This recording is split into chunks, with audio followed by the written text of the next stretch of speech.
नमस्कार, मैं हूं पुण्य प्रसून वाजपेयी। दस्तक में आपका स्वागत है। आज बात उस सिस्टम को लेकर जिस सिस्टम में त्रासदी होती है लेकिन बदस्तूर जारी रहती है, और शायद इसीलिए कहना पड़ता है ये अंधेर गर्दी है। एक ऐसी अंधेर गर्दी जिसका नज़ारा देश की राजधानी दिल्ली में खुले तौर पर नजर आता है, खुले आसमान तले।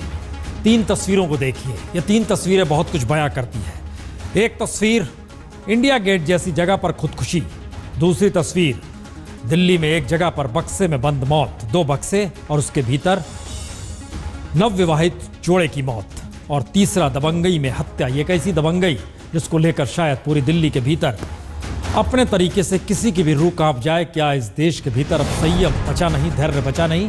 और खास तौर से दिल्ली जैसे शहर में क्या कुछ कैसे कैसे किस किस तरीके से हो जाता है, कैसे किसे याद किया जाए और कैसे किसे सामने रखा जाए। इस अंधेर गर्दी का नजारा देखिए। रोडरेज में हत्या।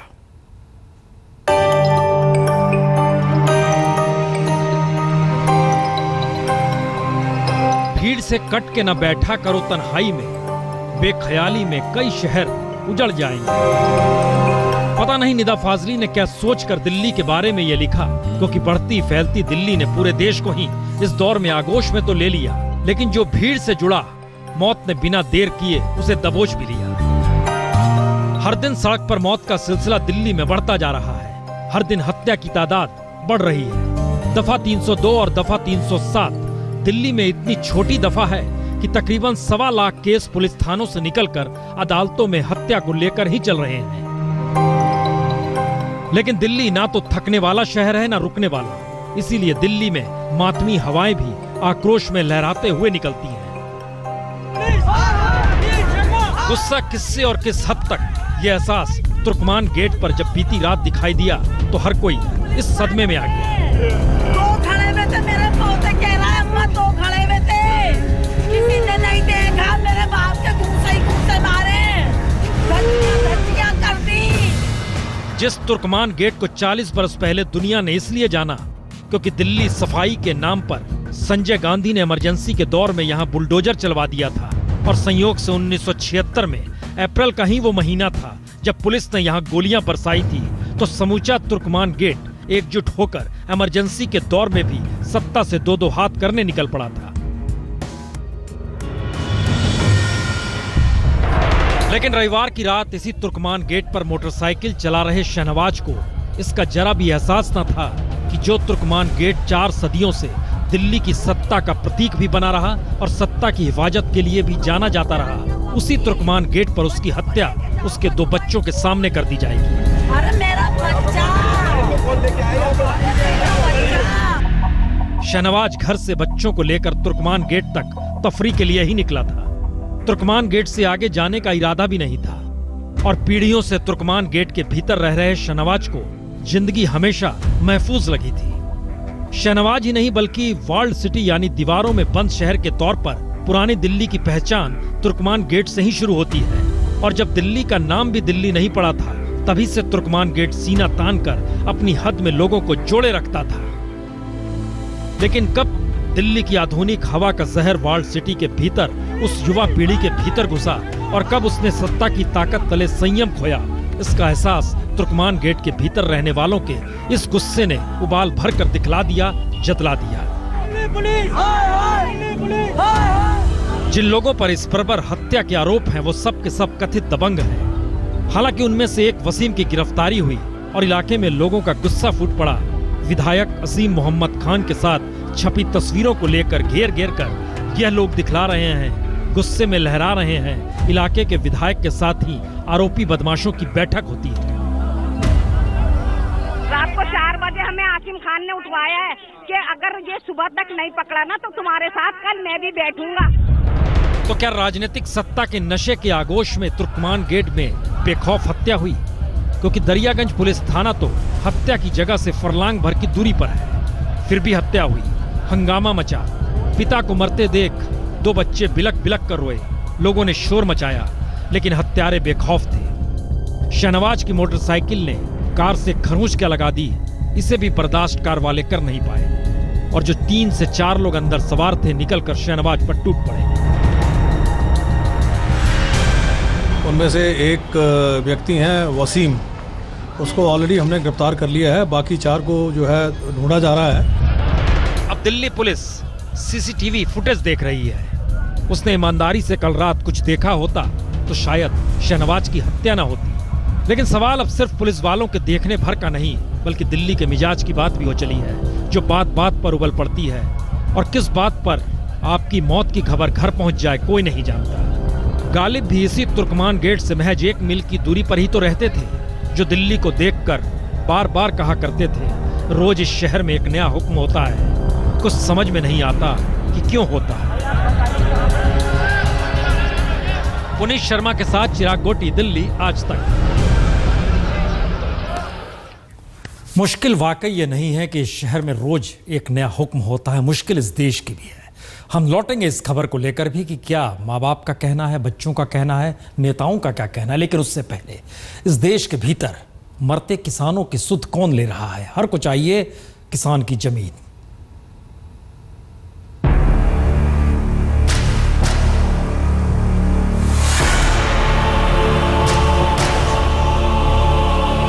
प्रधानमंत्री नरेंद्र मोदी को विकास के लिए खेती की जमीन हर हाल में चाहिए। सोनिया गांधी किसी भी हालत में खेती की जमीन पर मोदी सरकार की मुहर लगने देना नहीं चाहती, तो तैयारी 19 अप्रैल की रैली को लेकर तेज कर दी है। दिल्ली में बैठक हुई और कांग्रेस इसी से खुश है कि राजकुमार यानी राहुल गांधी रैली को संबोधित करने पहुंच जाएंगे। राहुल गांधी जी रैली में को संबोधित करेंगे।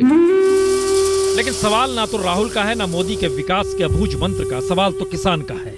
जिस राज्य से मोदी सांसद बने, जिस राज्य से सोनिया गांधी और राहुल गांधी लोकसभा में पहुंचे, बात उसी यूपी की है। और सवाल यूपी के किसानों का है, क्या वहां के किसानों की जान भूमि अधिग्रहण पर सरकारी या विरोधियों के ठप्पा लगने से पहले बचाई जा सकती है या नहीं? जी बिल्कुल नहीं। राजनीतिक जमीन सत्ता दिलाती है और सत्ता खेती की जमीन लेकर विकास करना चाहती है, तो फिर किसान की फिक्र है किसे? बेमौसम बारिश के बाद यूपी का किसान सबसे ज्यादा परेशान है। आलम यह हो चुका है कि खुदकुशी और हार्ट अटैक से यूपी में 100 से ज्यादा किसानों की जान जा चुकी है। अच्छा है कि मरने वालों किसानों में कोई अमेठी, रायबरेली या बनारस का किसान नहीं है, तो सोनिया, राहुल और प्रधानमंत्री मोदी भी खुश हो सकते हैं। लेकिन मोदी तो देश का विकास देख रहे हैं और सोनिया देश भर से भूमि अधिग्रहण का विरोध चाहती हैं, तो फिर यूपी सहित देश का हाल भी देख लीजिए। न तो कोई यहाँ लेखपाल आया है, न यहाँ कोई अधिकारी कर्मचारी आए हैं, और केवल हम लोग पेपर पे ही देखते रहे कि गवर्नमेंट सर्वे करा रही, मगर आज तक कोई सर्वे नाम की चीज सर्वे हुआ ही नहीं। यूपी में हाल इस हद तक खराब है कि सरकार ने 25 मार्च से पहले बारिश और ओले गिरने से सूबे के 31 जिलों में 774 करोड़ रुपए के नुकसान का अनुमान लगाया। राज्य में गेहूं की फसल को तकरीबन 50 से 60% बर्बाद होने का जिक्र किया। दलहन और तिलहन की फसल को तकरीबन 40% का नुकसान पहुंचा है। और इन सब के बीच यूपी सरकार ने 200 करोड़ रुपए का पैकेज जारी कर दिया। अगर इन पैकेज को बांट दीजिए किसानों में, तो हर की जेब में 200 से 500 रुपए से ज्यादा पहुंचेंगे नहीं। ये भी ना पहुंच पाए, इसके लिए लाल फीताशाही, भ्रष्टाचार और अफसरों की संवेदनहीनता हर जगह खड़ी है। जरूरतमंद किसान तक कोई नहीं पहुंच पा रहा। कई जगह मुआवजे की रकम तो इतनी कम है जितनी दिल्ली जैसे महानगर में लोग 1 कप कॉफी में खर्च कर देते हैं। सड़ी हुई लाख को जो है अगर हम थ्रेशरिंग करा रहे हैं तो उसके लिए हमको जो है 600 रुपये घंटे, 700 रुपये घंटे जो है उसका किराया देना है। वो पता ये चल रहा है कि 1 घंटे चलने के बाद हमारे पास भूसा और गेहूं मिला करके 200 रुपये का नहीं बच रहा है। सिर्फ यूपी ही नहीं, बेमौसम बारिश और ओलावृष्टि ने राजस्थान, हरियाणा, महाराष्ट्र, पंजाब, बिहार, हर जगह तकरीबन 14 राज्यों में ऐसा कहर ढाया है कि देश की 20% रबी फसल बर्बाद हो चुकी है। लेकिन हद तो यह है कि नेशनल क्रॉप इंश्योरेंस प्रोग्राम जैसी स्कीम बेमौसम बारिश से बर्बाद हुई फसल का बीमा भी नहीं करती। और खुद सरकार जिस बात का जिक्र करती है कि इतने ज्यादा करोड़ रुपए का नुकसान फसलों को लेकर हुआ है, उसका 1/3 तो छोड़ दीजिए, बल्कि 3% हिस्सा भी मुआवजे के तौर पर किसानों को देने की स्थिति में न केंद्र सरकार है न राज्य सरकारें। बावजूद इसके किसान सिर्फ और सिर्फ सरकार की दया पर निर्भर है। यानी सत्ता या सत्ता में आने वालों को सियासी जमीन तैयार करने के लिए जमीन चाहिए, किसान जिंदा रहे या ना रहे। आमिर हक, लखनऊ, आज तक। मुश्किल इतनी भर भी नहीं और अंधेर गर्दी यही नहीं थमती है। चलिए एक लकीर और खींची जाए। किसानों को कितना मुआवजा मिलेगा, जमीन कितनी ली जाएगी, इन सब से इतर इस देश में रोडवेज क्या होता है, कितने लोगों की मौत होती है, इन सब से इतर गाड़ियां हर दिन इतनी बड़ी तादाद में रजिस्टर्ड होती है कि कल्पना नहीं कर सकते। मौत पर गाड़ी भारी है, माफिया अपने तरीके से हत्याएं करा रहा है, हर तरफ खामोशी है। इस अंधेरगर्दी को देखिए।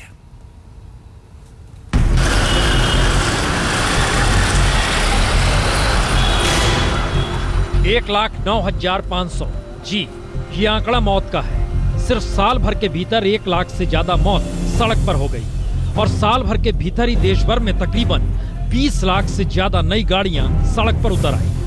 हर दिन दिल्ली में 5 मौत सड़क हादसे में हो जाती है और दिल्ली में हर दिन 1,400 नई गाड़ियां सड़क पर उतर जाती है। तो रफ्तार के देश में ठहर कर कोई सोचे तो क्यों सोचे, और अगर सोचे तो क्या सोचे। प्रधानमंत्री ने सोचा और माना पर्यावरण बिगड़ रहा है तो साइकिल चलाएं, लेकिन पीएम यह ना बता पाए कि साइकिल के लिए सड़क है कहां। क्या हम ये तय हमारी युवा को प्रेरित कर सकते हैं कि भाई संडे ऑन साइकिल मान लीजिए। सिर्फ दिल्ली में साइकिल चलाने के लिए करीब 30 किलोमीटर की लेन अलग अलग जगहों पर बनाई गई, लेकिन सड़क पर दौड़ती 4 पहिया गाड़ियों के लिए जगह छोटी पड़ जाती है तो फिर स्कूटर मोटरसाइकिल ने जगह उन्हीं साइकिल वाले रोड की ले ली। और इन सब के बीच 19 किलोमीटर का डिवाइडर भी टूट चुका है। जहां नहीं टूटा वहां साइकिल लायक सड़क नहीं। यानी सड़क का मतलब है कार और मौत का मतलब कहीं रफ्तार तो कहीं पटरी से लेकर सड़क पर पैदल चलने वालों को कुचलने की बेखौफ आदत। सड़कों पर गाड़ियों के आपसी झगड़े यानी रोड रेस की तादाद के आंकड़े भी भारत में गजब के हैं। औसतन हर बरस रोड रेज के 90,000 मामले पुलिस तक पहुंचते हैं और गाड़ियों से कुचलने की तादाद भी बीते 10 बरस में 200 गुना तक बढ़ चुकी है। वैसे मौत कितनी सस्ती है या हत्या करने के इरादे कितने बेखौफ हो चले हैं, इसका अंदाजा इस डंपर को देखकर समझा जा सकता है। मध्य प्रदेश के मुरैना में दिन दहाड़े एक पुलिस कांस्टेबल धर्मेंद्र की डंपर से कुचलकर हत्या कर दी गई। कुचला इसलिए गया क्योंकि पुलिस कांस्टेबल रेत और अवैध खनन कर जा रहे डंपर को रोकना चाहता था। हालांकि मध्य प्रदेश के मुख्यमंत्री शिवराज सिंह चौहान ने मामले में दखल देते हुए जांच के लिए एसआईटी बना दी। तो सवाल है 15 दिनों के भीतर एसआईटी अपनी रिपोर्ट भी दे, लेकिन क्या देश में इस तरीके के जितने भी मामले आते हैं उसमें किसी को सजा हो पाती है? यकीन जानिए रोड रेस को लेकर सिर्फ 3% को ही इस देश में सजा हो पाती है। आलम यह है कि 3 साल पहले 2012 में भी आईपीएस अफसर नरेंद्र कुमार की भी हत्या इसी तरह मध्य प्रदेश में ही कर दी गई, लेकिन इन 3 बरस में ना तो हालात बदले ना दोषियों को सजा हुई। यानी दिल्ली में पुलिस की खामोशी के बीच हत्या हो जाती है और मुरैना में सत्ता की ढिलाई की वजह से पुलिस कांस्टेबल की हत्या हो जाती है। और अपराध की ताकत पर सत्ता की रफ्तार दिल्ली के नजफगढ़ में हफ्ते भर पहले ही एक पूर्व विधायक भरत सिंह की खुलेआम हत्या का भी नजारा पूरा देश देख लेता है। तो मतलब यही है, सत्ता का मतलब अपराध और अपराध का मतलब आपराधिक ताकत। उसके सामने कानून छोटा, पुलिस छोटी, ताकतवर सत्ता भी छोटी, फिर आम आदमी की इन सब के बीच क्या बिसात। मुरैना से सर्वेश पुरोहित के साथ आज तक ब्यूरो। करीब 2 दशक पहले राजेश जोशी ने कविता लिखी थी, जो अपराधी नहीं होंगे मारे जाएंगे। क्या अंधेरगर्दी उस दिशा में जा रही है? ये चौंकाने वाली कविता नहीं है, बल्कि देश के भीतर का एक ऐसा आईना है जो अलग अलग तरीके से दिखाई देता है। और तुर्कमान गेट पर दोबारा आपको लिए चलते हैं। देखिए क्या कह रहा है बेटा, जिसके आंखों के आगे बाप की हत्या कर दी गई।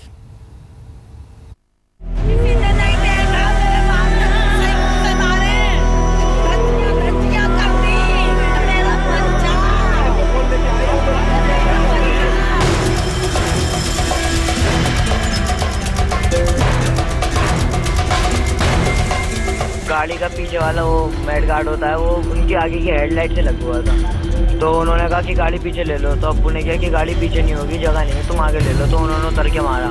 फिर पीछे स्कूटी पे से और जने आए 4-5, उन्होंने भी मारा।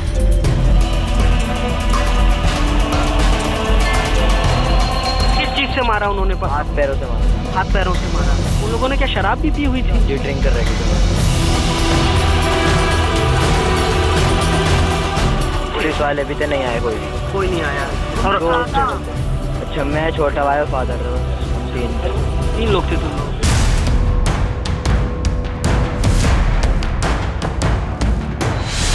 वो खाना खा के मेरे घर से निकला, इन दोनों बच्चों को लेके, इनको मारा। ये बच्चे रहे पोतों को लेके निकला।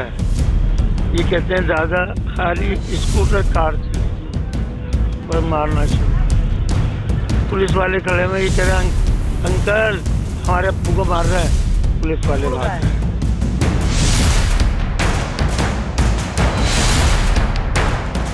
बिल्डर लोग हैं यार, माफिया सारे आम आदमी पार्टी के हैं वो।